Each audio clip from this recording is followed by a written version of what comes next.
The moment I stepped outside that morning, I knew my day was about to get interesting. There she was, Karen, standing in the middle of my sidewalk like it belonged to her. Arms crossed, glare on her face, and that signature scowl that said, "I am the self-appointed ruler of this street." But the real kicker. She had parked her SUV diagonally across the sidewalk, practically daring me to take a step. My neighbors were walking past cautiously, trying not to get caught in the crossfire, while Karen stared me down like a drill sergeant inspecting recruits. I blinked. Is this happening? "Morning, Karen," I said casually, trying to hide my disbelief. "Your dog," she barked before I could speak, "keeps coming onto the sidewalk. It's dangerous, unsanitary, and disruptive. I will not allow it." I raised my eyebrows. My dog. He hadn't even been outside yet. And even if he had, Karen had no right to block a public sidewalk with her car.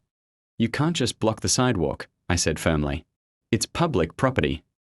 She ignored me and shifted slightly, like she was asserting her territory. "I am protecting the neighborhood from potential hazards. Step aside." And that's when I realized something important. Karen wasn't just being petty. She thought she had power. She thought she could dictate what everyone did on the street. And for a moment, I almost panicked. Almost. Then a smirk crept across my face. Because I wasn't going to argue. I wasn't going to complain. I was going to turn this problem into an opportunity. I went back inside, brewed a cup of coffee, and stared at the blank sidewalk. And suddenly, it hit me. If Karen wanted to claim the sidewalk, I would turn it into something she couldn't ignore. Something creative. Something bold. Something that would involve the entire neighborhood.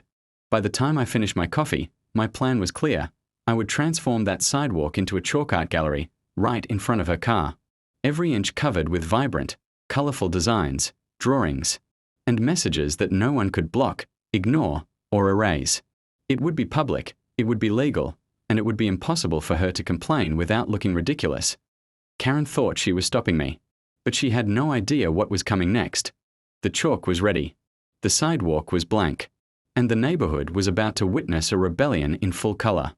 Once my plan was set, I realized I couldn't do it alone.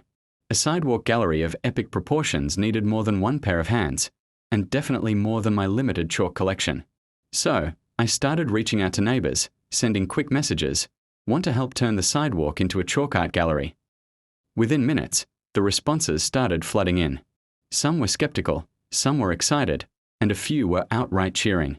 By mid-morning, I had a small army of volunteers, kids, adults, and even a few artistic teenagers eager to flex their skills.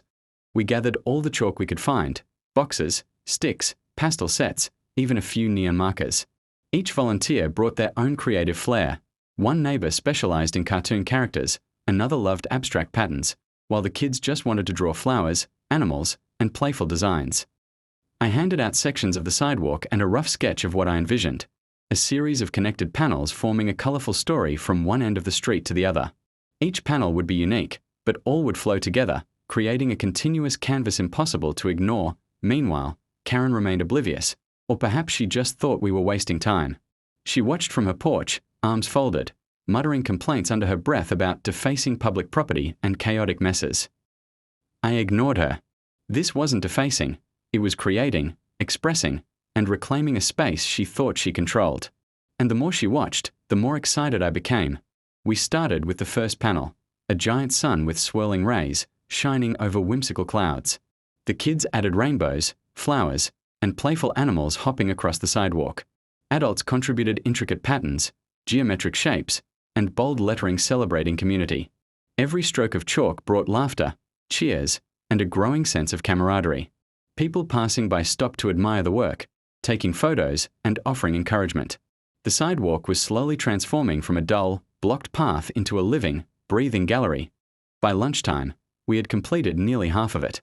Karen had stepped closer to inspect our progress, trying to find flaws, spots to criticize, or sections she could complain about to the HOA.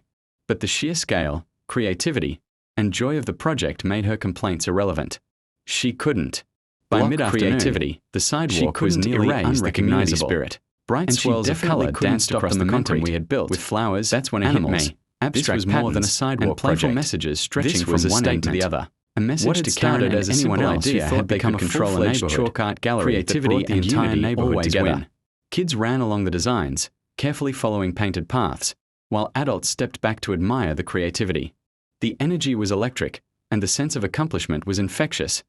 Karen, of course, did not share our excitement. She had been pacing her porch like a caged animal since the morning. Her sunglasses sat crooked on her face, her mouth pulled into a thin line of frustration. Every time she glanced at the sidewalk, her scowl deepened, as if she could somehow erase the entire project with sheer willpower. I approached her cautiously, chalk dust still on my hands, and asked, "So, what do you think?" She froze, blinked, and then sputtered. This is ridiculous. It's vandalism. You can't just draw on the sidewalk like this." I smiled. "Actually, it's legal. We are not using permanent paint, it's chalk. It washes away eventually, and we are not damaging anything. But it's public space, so everyone gets to enjoy it." Her face went from red to pale. For the first time, she didn't have an immediate comeback. She opened her mouth to argue, then closed it. She tried again, but it's chaotic. It's messy. "Or," I said, gesturing to the children laughing and the neighbors taking pictures, "it's beautiful, vibrant, and engaging. People are enjoying it. That's what matters." Karen stomped her foot like a child denied candy, muttering under her breath. I couldn't help but laugh quietly. This was the moment I had envisioned, the moment her control over the sidewalk, her sense of authority, was completely undermined by color, creativity, and community. Neighbors began walking by, commenting on the gallery. Some left small additions of their own. Karen tried to intercept a few of them, warning about rules and HOA restrictions, but the enthusiasm was unstoppable. Children ran past her, chalk dust on their hands, asking her to join. She just shook her head, unable to reconcile her anger with the sheer joy she was witnessing. By the time the sun started to dip in the sky, the sidewalk gallery was complete, every inch bursting with life, color, and creativity. Karen had nothing left to say. No complaints could undo what had been accomplished. It wasn't just about the chalk anymore. It was a lesson, a reminder that petty control can be outshined by imagination, teamwork, and a little courage. The next morning, the chalk art gallery looked even more incredible under the soft sunlight. Overnight, dew had settled on the colorful designs, making the colors pop even brighter. What had started as a personal act of defiance against Karen's sidewalk blockade had grown into something much bigger, a neighborhood attraction. People were stopping by from blocks away to see the art. Kids raced along the panels, tracing the outlines of animals and flowers with their fingers. While parents snapped photos and praised the creativity, Karen, predictably, was still at her post on the porch. She leaned over the railing, trying to find imperfections, smudges, or mistakes to critique. But every time she looked, she found the gallery more dazzling than the day before. Her face was a mix of disbelief and fury, and she muttered things under her breath that were just loud enough for me to hear. Outrageous, AB. Absurd, chaos, someone call the HOA. I had a front row seat to her frustration, and I couldn't help but grin. Karen's attempts to control the street had backfired spectacularly.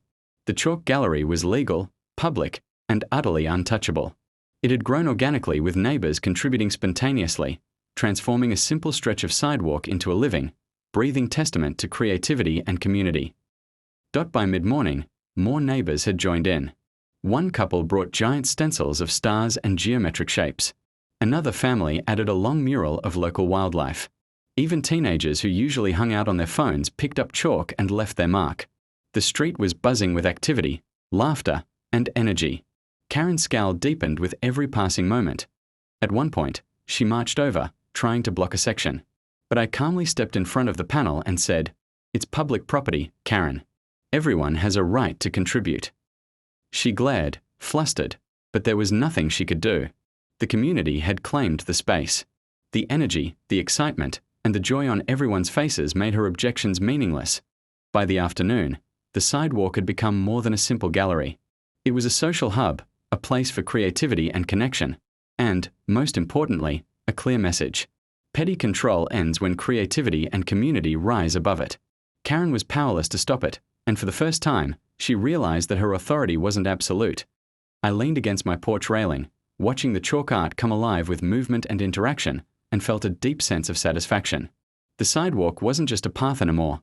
It was a stage for imagination, collaboration, and, yes, a little poetic revenge. By sunset, the sidewalk was transformed into a full-fledged masterpiece. Every inch of concrete between the street and my porch had been covered with vibrant chalk drawings, flowers, animals, abstract designs, even playful messages celebrating creativity and community. The street was alive with color and energy, buzzing with neighbors laughing, pointing out their favorite panels, and taking photos. It wasn't just art, it was a statement. And Karen was in the perfect front row seat. She stood at the edge of her porch, hands gripping the railing, watching the chaos unfold. Her scowl was deeper than ever, and she muttered complaints under her breath. But the funny thing was, nobody was listening to her. The kids continued to run and play, neighbors continued to contribute, and passers-by stopped to admire the creativity. Karen's attempts to assert control over the sidewalk had completely failed. At one point, she stomped down her steps and tried to confront me directly. "This is ridiculous. You can't just take over the sidewalk like this," she yelled. I smiled, brushing chalk dust off my hands. "Actually, Karen, it's public property. Anyone can enjoy it. And right now, everyone is enjoying it." Her face twisted in frustration, realizing she had no power to enforce her opinion. She opened her mouth to argue further, but another neighbor chimed in. "It looks amazing. Thank you for organizing this." More voices joined in, praising the artwork and thanking everyone who contributed. Karen froze, speechless, as the neighborhood celebrated the project she had tried to stop. The chalk gallery had grown beyond anything I had imagined. Children ran along the panels, tracing shapes and colors, while adults admired the artistry and community spirit. Each contribution added a new layer of vibrancy, turning the sidewalk into a living, collaborative canvas.